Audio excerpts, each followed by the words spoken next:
Now let me introduce my guests. Julia Kril, Executive Director, B&K Agency, live from Milan. Thank you so much. Everybody wants the conflict to end, but the only people responsible for conflict to end should be Hamas. They could put down their weapons, they could release the hostages, they could leave Gaza, and they could allow the city and the people of Gaza to actually experience some normalcy. But this is not happening. And this is why IDF launched their mission in Gaza City these days in order to finally end the war. And as we see, the enemy is not the people of Gaza, it's not the Palestinians, but it is Hamas.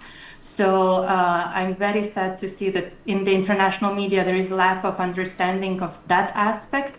And yeah, we just have to see the developments in the next couple of days. But yes, Julia, I completely agree that Hamas is a terror organization. It needs to be completely dismantled. But the Gaza Strip in itself has become unlivable for the people there.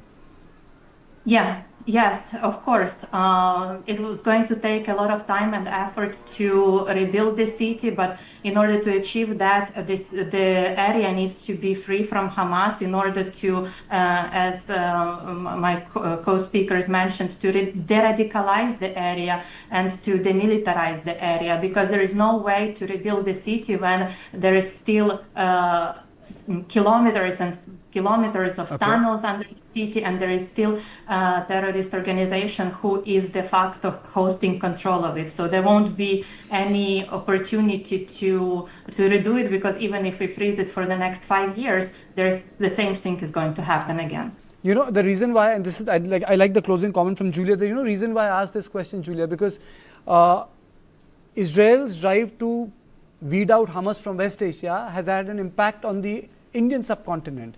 Saudi Arabia has ended up signing a defense contract with the state of Pakistan, a NATO-like defense treaty where an act of aggression on one will be considered on the other. So it's an interconnected world. Yes, of course. I mean, if we look at Israel, Israel is itself surrounded by the circle of fire. There is Hezbollah in Lebanon, there are Houthis in Yemen, there are Iraqi militia, there is Hamas in the south. So Israel needs to fight its enemies, because the only common denominator is their desire to eradicate Israel from the face of the earth.